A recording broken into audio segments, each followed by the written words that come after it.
d'espionnage. Là encore, c'est la NSA qui est pointée du doigt. Cette fois, selon le journal allemand Der Spiegel, l'agence de sécurité américaine disposerait d'un système d'accès total aux informations envoyées depuis les iPhones. Apple, le constructeur, dément et nie toute collaboration avec l'agence. Thierry Clémence. Si l'on en croit le Spiegel, les espions américains ne sont pas une équipe de geeks assermentés, c'est pire que cela.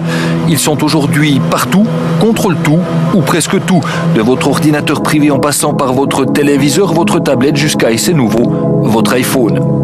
En clair, la NSA aurait, via ce que les spécialistes informatiques appellent une porte dérobée ou un cheval de Troie, un accès aux éléments vitaux de votre téléphone, les listes de contacts, les messageries vocales, les SMS et même les systèmes d'activation des micros et des caméras des appareils.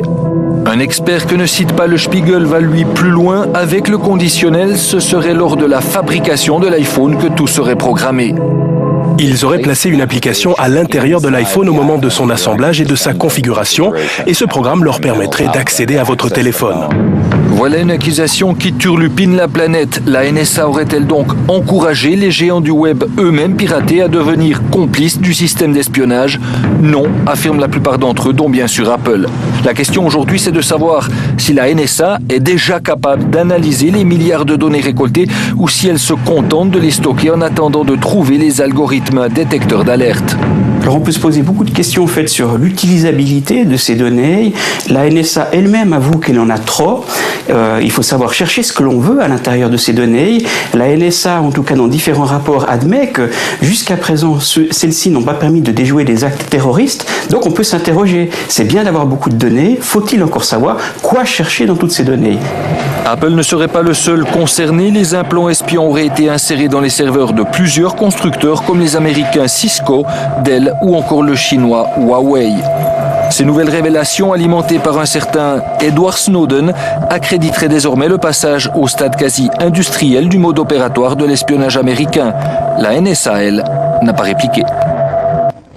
Ils sont tous sains et saufs. Les 52 passagers du navire russe bloqué depuis plus d'une semaine dans les glaces de l'Antarctique ont pu être évacués par hélicoptère. Une opération spectaculaire. Régis Nussbaum.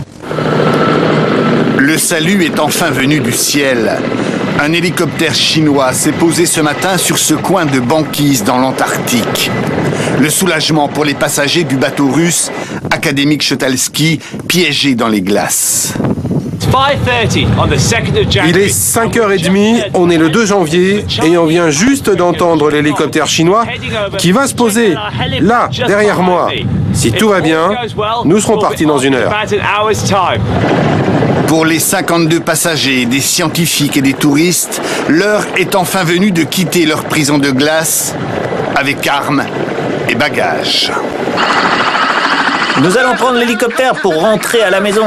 Merci à tous. Cela fait presque 10 jours qu'ils étaient bloqués. Plusieurs tentatives de sauvetage ont échoué, dont celle de ce bateau australien obligé de faire demi-tour au milieu des glaces. Dans l'attente, la vie a continué à bord de l'Akademik Chotalski. Repas, films et même une petite cérémonie en chanson pour fêter le passage à la nouvelle année.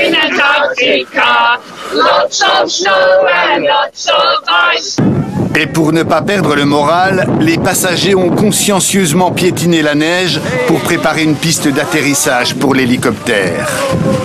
Tout le monde devrait être évacué dans la journée, à l'exception des 22 membres russes de l'équipage qui vont devoir attendre la fonte.